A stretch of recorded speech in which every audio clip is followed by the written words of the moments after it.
इसलिए जो मनुष्य अपने भाई का धन हड़पने की कोशिश करे कि मेरा पुत्र लेगा, तो उसके धन को संचय करेगा। जो अपने भाई के धन को हड़प के अपने पुत्र के लिए संजो रहा है, वो महापाप का भागी होगा। वो मानव नहीं है, वो दानव है, वही दैत्य है, वही राक्षस है। और वो राक्षस कहीं दूर नहीं है, आपके अगल बगल बैठा हुआ होगा। हो सकता है वो राक्षस हमारी वीडियो भी देख रहा होगा।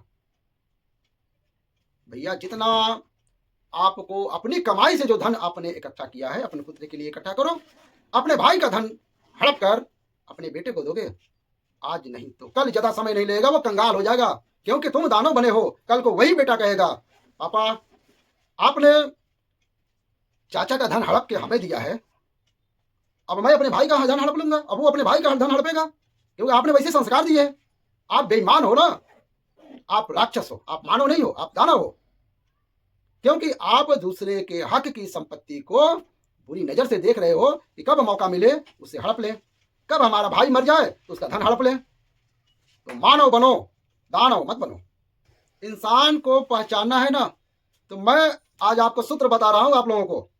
उस सूत्र को समझ लेना तो तुम्हें समझ में आ जाएगा कि इंसान है कि हैवान है। दो आंख, दो नाक के छिद्र, दो कान, दो पैर, दो हाथ, ये देख करके किसी को इंसान मत मान लेना, मनुष्य मत मान लेना। क्यों? क्योंकि केवल आकृति का नाम मनुष्य नहीं है। आकृति के साथ साथ उसकी प्रकृति भी होनी चाहिए।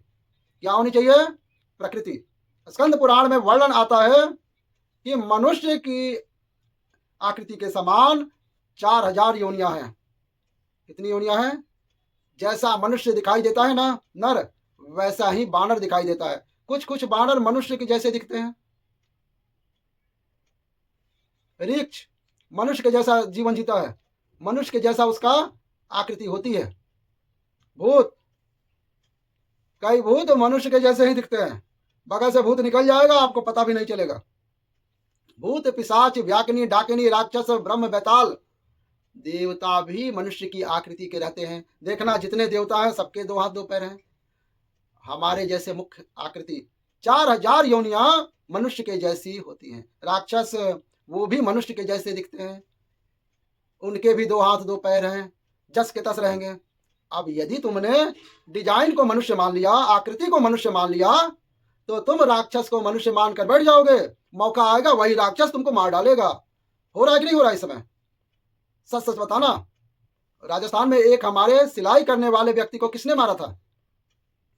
उसी के घर रोज बैठने वाला, उसी को ब्लड डोनेशन किया था, उसने उसको मौका पाकर मार दिया था। सच बताइए, राक्षसों का काम है कि नहीं?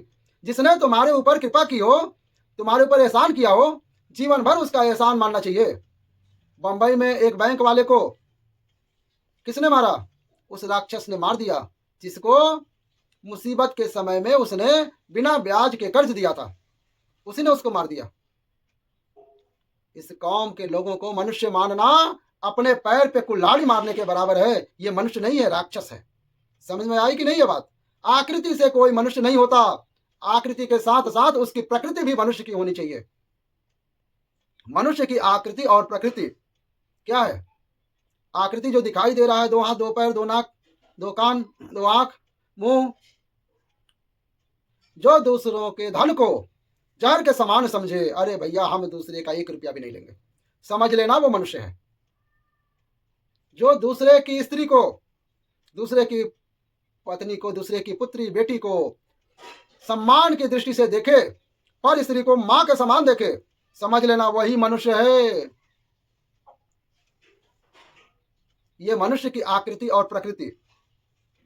पर स्त्री को मां के समान देखे, दूसरे के धन को श्राप के समान समझे, जो दूसरे के धन को सोने को पत्थर के समान समझे, जो दूसरे की स्त्री को मां के समान समझे, उसका नाम मनुष्य है।